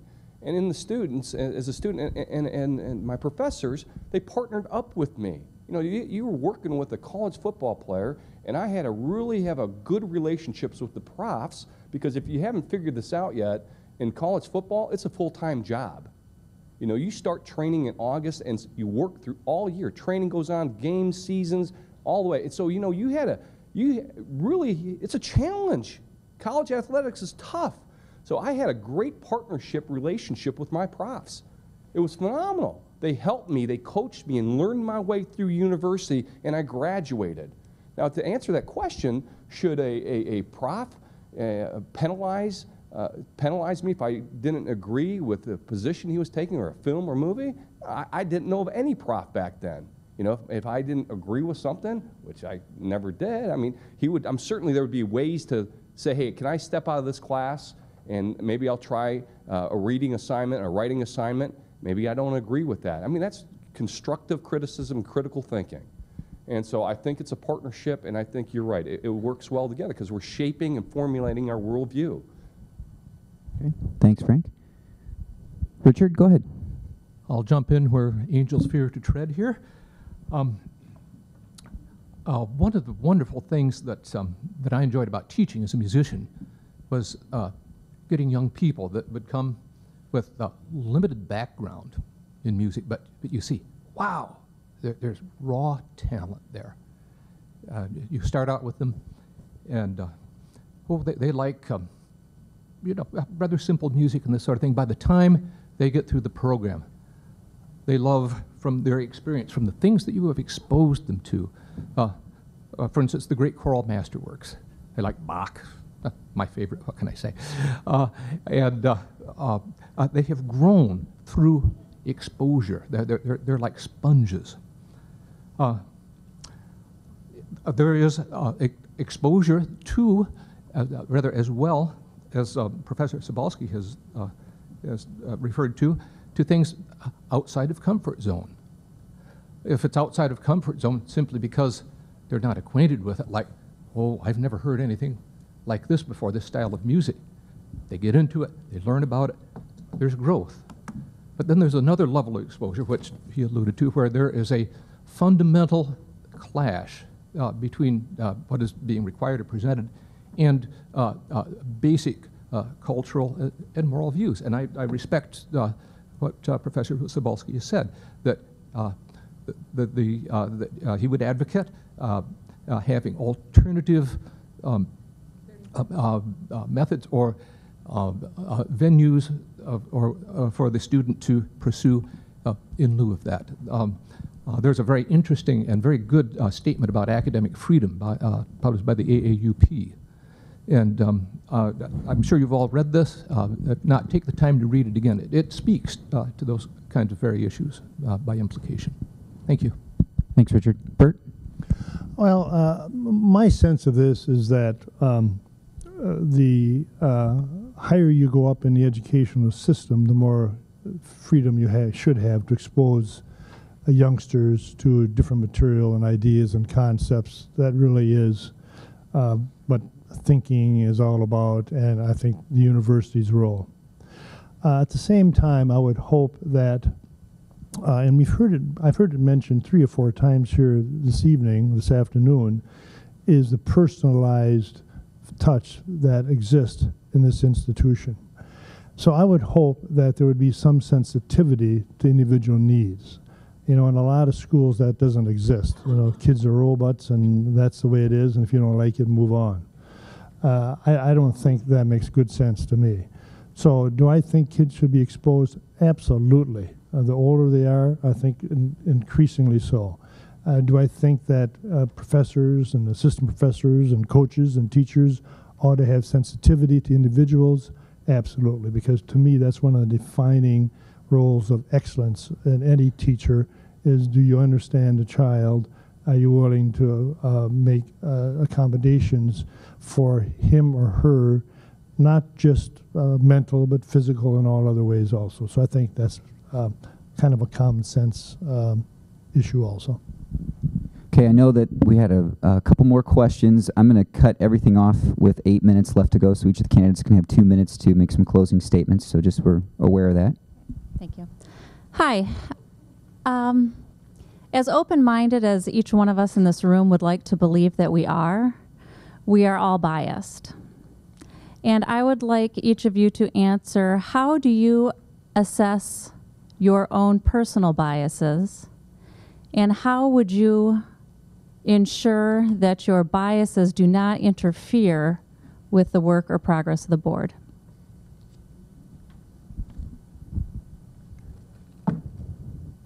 Frank, you want to start? Well, I think we started with you yet. Sure, why not? I'll go first. That's a wonderful, wonderful question, because the board, as a trustee, is nonpartisan. Okay, and but you're right, you do have biases, and again, for me, it is my worldview is shaped by my faith, and it's important. Now, for me, I look at what God did to my life, and if you knew me back then and knew me now, you'd say, wow, what a transformation. And it's not about Frank, it's what God's done for me. And when you understand that, you find out that I'm subservient, I'm a servant, and I want to be able to serve people. And that's what I think helps me. And so when I come here and offer, my service to the college, it's a non-paid position, okay? A trustee is non-paid. I'm very, very busy, and I've got 3 kids at home. I got a business I'm trying to run in a very difficult time, but I'm willing to serve this community and serve you to bring a skill set to help this place be better, okay? Now, if it was robust days, you wouldn't even see me. But we're living in different days, and I'm telling you what, I'm scared and I'm nervous, but I'm willing to take the challenge on that this economy brings.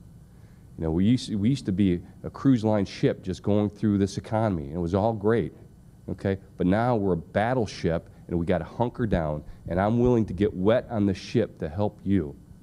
And that's what I think my bias is going to be, serving you. There are no biases because I know who I am and what God did for me.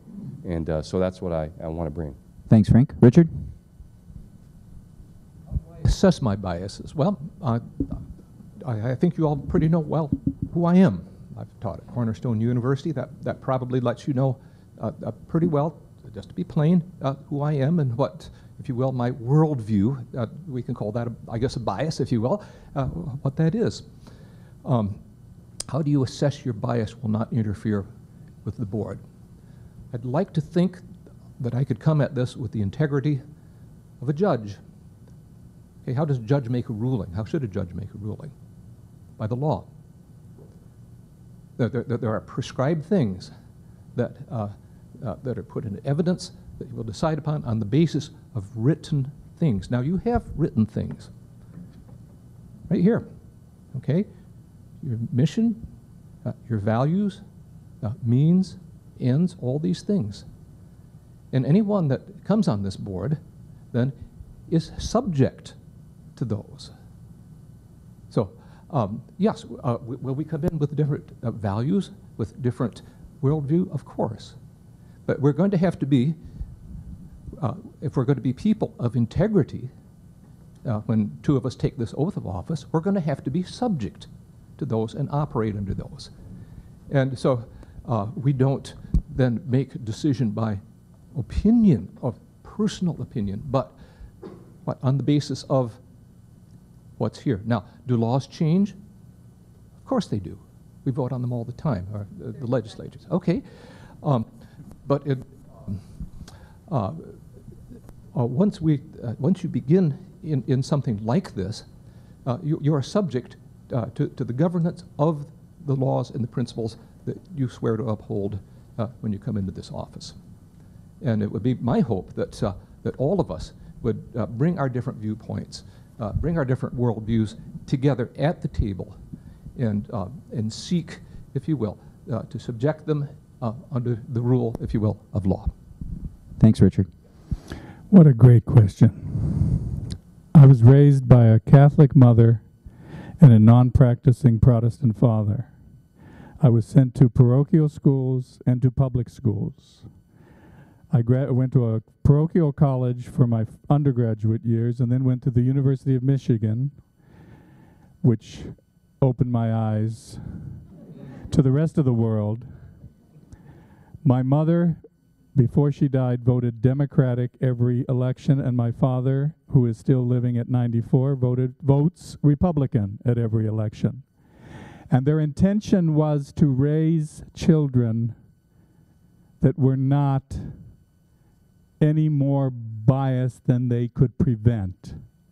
But we all have biases. My biases, I believe, are towards reaching out and inclusion. I hope they are. I try to test them. This institution tested them. For the 34 years I was here, I learned every day something new about me, as well as about them, about the students. But I think that that's a question that someone in this position needs to ask daily and check themselves. It's part of what I think is what I try to live the way I try to live my life, without prejudice, without bias, open to new ideas. And I think at 67, we're all confessing age here. I think at 67, I'm still open, and that pleases me a great deal. Thanks, Fred. Bert? Well, this refers to what I talked about a little while ago, and that's the human element on the board. You can all walk into a board and say we're going to do this, this, and that, but it always comes down to the human element. And I will confess to have a few biases in my life. But, you know, I have been working very hard to leave that at my own doorstep and not make it part of the public arena. And I've learned that a hard way many, many years ago. Working in the public arena, you have your biases, you have your personal opinions, but they don't belong in the public arena. And you need to bury those, have an open mind, and work with everybody and other ideas as best you possibly can. So that's where I find myself now. I'm younger than Fred by several months. Thanks, Bert. We have one last question, and I'm going to ask our timer to limit the responses to just 1 minute each to allow you to all have some closing statements as well. Hi, I'm Frank Connor. I'm the head of the psychology department, and I've been listening to a lot of general questions, although this is partly a follow-up by the student who's now gone around the issue. He brought up the issue of evolution. So I want to follow up on that just a little bit. In psychology, evolution is taught. It's very fundamental to our discipline. We also teach things that's guided by a professional organization, the APA, that being gay, bisexual, sexual orientation is okay. It doesn't matter who you are. It's perfectly acceptable. Also teach things, the ways in which the male-dominated consumer culture has had a negative impact on the development of girls and eventually women in our society. And these are things that are very much grounded in the science of psychology. So when I teach that, and if a student were to come back and were to write something like, yes, but my religion says that's wrong, I would do it with loving grace and mark them wrong, because that is not the science of psychology. We are bounded by our discipline. As a board member, what would be your role in creating an environment or changing the environment in which that kind of teaching occurs? 1 minute? Go ahead. Bert, we're going to go back to you. Oh boy, I got to really talk to you. Well, Frank, that's an interesting question. But I think I kind of answered that when I talked before about there's different arenas.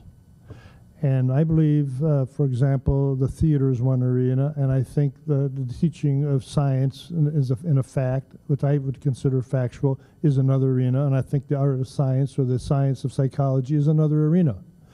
And I believe that there are rights and wrongs, and I believe that's all part of the teaching methodology, and I expect that students would be, we would anticipate students would have to put their worldview behind when you come into your classroom. I also think, I'll temper that just a little bit, but not much, and that is that a sensitivity towards kids, again, is critical in how you approach all these sensitive issues. But I would support, as a trustee, that in the sciences and all those different areas where there may be worldview conflicts, I get to go over 1 second this time, that there are truths, and we should support those truths. Thanks, Bert. Frank? Sorry, Fred. That's a great question. Like I said, I'd love to dialogue with you. I mean, we'd have a great time over a cup of coffee on that. Yeah, I'm all for it. You know, I respect your department and despite what you're teaching. And the only thing I would disagree with is when I'm sitting in your classroom and if I have to challenge you or a student challenges you, I think there should be an open place for that dialogue.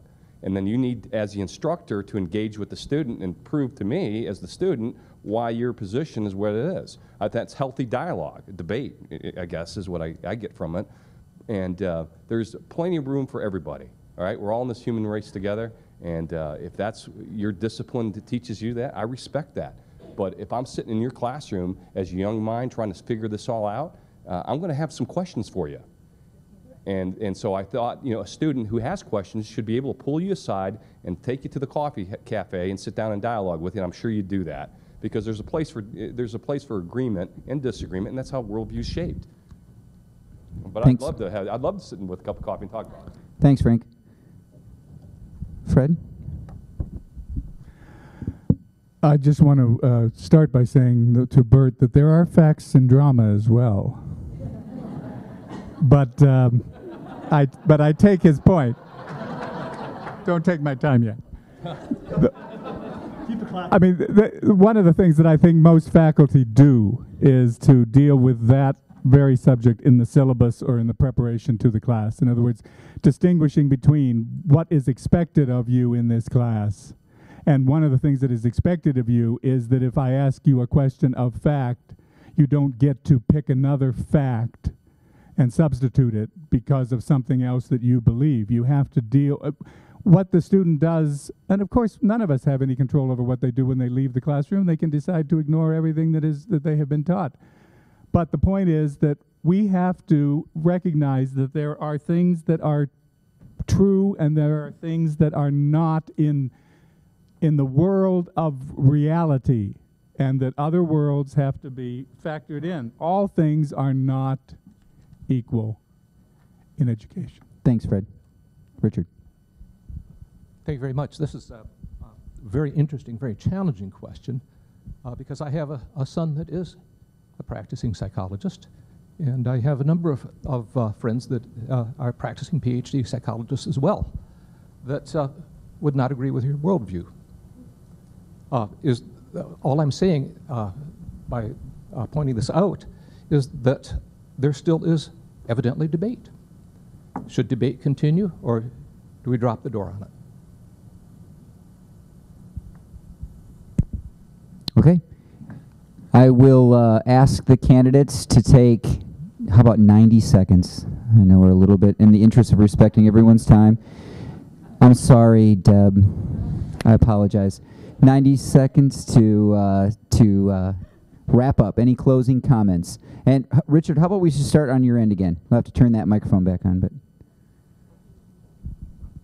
Thank you for the opportunity of letting the senior citizen come here to address you. This has been a wonderful experience going through this whole business of running for this position. I would come to you encouraging you to keep on, This is a great place. It's great because of what has been delivered by the people in this room. The teaching skills, the backup administrative skills, all these things to deliver the content, to bring the goods out to the people that are going out and making a difference in this community. I would hope to be able to bring to you on this board that word that appears over and over again in your publications, linkage. Linkage as one that's done the work you've done as a faculty member, one that's done some work as an administrator, and done so in higher education. Oh, time? Did you say? 30 seconds. Okay. This institution must continue. It faces tough times. But if we stay focused together, despite conflicting worldviews or whatever we might bring to the board, on what is education, what is the product that we're delivering to students, skills, learned knowledge. Thank you. thanks, Richard. This college is struggling with trying to meet community expectations of cost cutting and maintaining quality. It's a unique responsibility in having an open door policy. We have to find the balancing point. The board's role is to encourage each side in negotiations to listen honestly and openly to one another.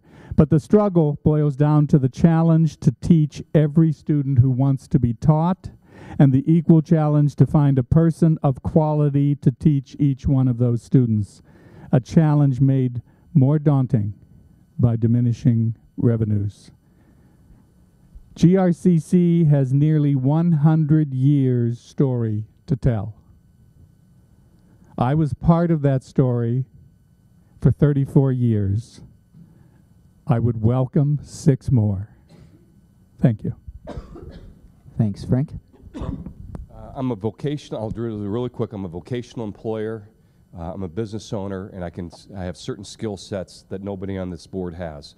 I respect these gentlemen, but like I said, we're in a turbulent economy. I'm transparent and I'm honest, and I want to tell you one thing. My son we had my son, he was out in Ottawa County, and he had to go through a tech center. And one day, when he was 15 years old, a normal kid, normal son, called up to him to come down to pick up the bus, and my son couldn't get on the bus. I opened up the door, asked my son why he can go down there. He was pulling his pants on and off, on and off, on and off, on and off. Long story short, he was diagnosed with OCD and Tourette's, okay? He's not a traditional student. Thank goodness we had vocational training for my son, because when that bombshell drops in your home, and you think life's pretty normal, and you got a son who has OCD and Tourette's, and you can't figure out what's going on, you're in trouble. But we had to adjust our family, send him to tech center, and guess what? He's a freshman now at MSU, and he's doing well. Okay. And so that's we got to continue to develop the vocation training, because we all learn differently, scholarship, kinetically, visually, and that's how we're going to get through this thing. Training the workforce for tomorrow.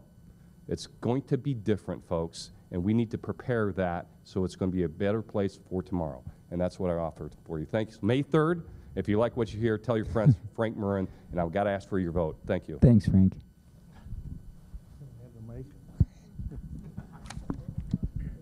Well, these are hard times. There's no doubt about it. But I think there are, like I've said before, there are solutions that can be arrived at together. I believe that I'm uniquely qualified to help you do that. I've had a tremendous amount of experience in complex organizations. I've unfortunately had to cut millions of dollars. I know how to do that and do it where the system can emerge even better than it has been before you cut the money.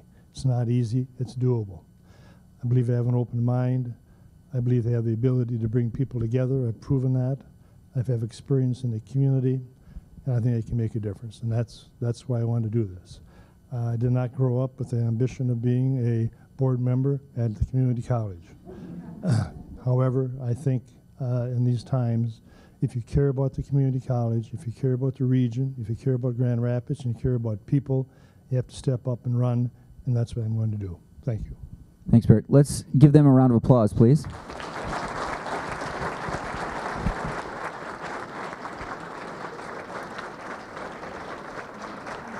On behalf of the AGC and the association, we want to thank you for coming. Some of the candidates have placed some promotional materials on the back table if you're interested. Thank you.